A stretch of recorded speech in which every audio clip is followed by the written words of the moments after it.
point them out in the back. Go ahead, give them a hand. Those guys are going to make it. We're proud of you guys. And they train hard, man. Those guys, they don't have it easy. You think before training, they go to McDonald's and get 2 double Macs and double French fries and big old milkshakes? No, if they eat that before, they'll be seeing that meal on the mat. It'll be bad.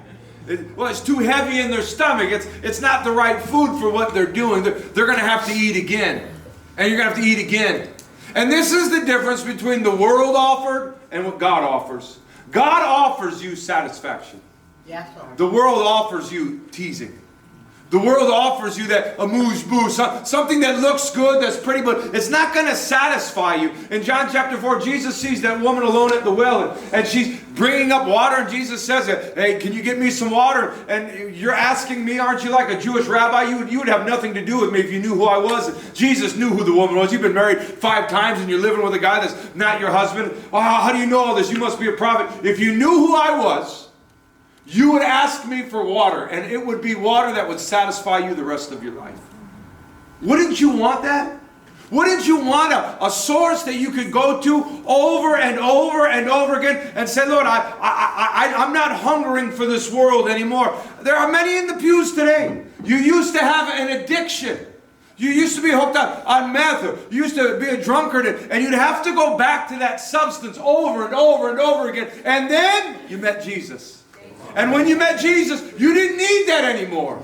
You said, I found something that's better. I found a reason. I found a power. I found something that allows me to distance myself. And the question is, do you want that? Because the world wants you to always be tempted. The world promises you, it allures you. In Isaiah 55 verse 2, it says, why do you spend money on bread that doesn't last? When you get excited about a show, when you get excited about a sport, that's not going to last.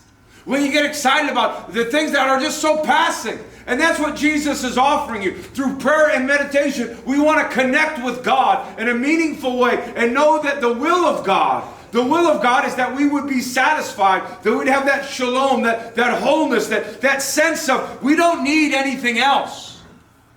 In Jesus' Beatitudes, the word makarios is the word blessed. And it's the concept of an island that's self-sufficient. Imagine if you didn't have to look for relationships for fulfillment. Imagine if you didn't have to look for entertainment to amuse you from your life. Imagine if your heart, your being, could be like an island that was self-sufficient, filled with its own joy, filled with its own love, filled with the love of God that flows through you, from you, to the world. That's actually how it's supposed to be. In Proverbs chapter 5, it warns us against the seductress. And it says that she flatters with her eyes. That she entices to come down to her dwelling. She says things like, my husband's gone on a long trip and my bed is all ready. Come down to my room and let's have our fill of love for the day. And she tries to tempt. And this is what the world does. It's always advertising sensualness and come here. But it's never offering fulfillment. It always wants you to come back. It always wants you to give more. But not God.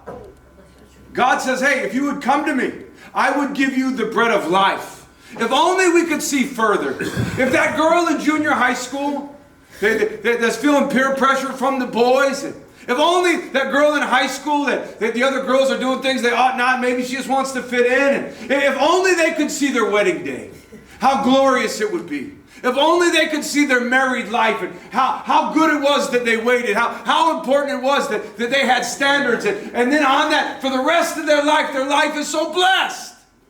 But we don't always see that, do we? If only we could see further down the road. I want to think of 65-year-old Pastor Drew.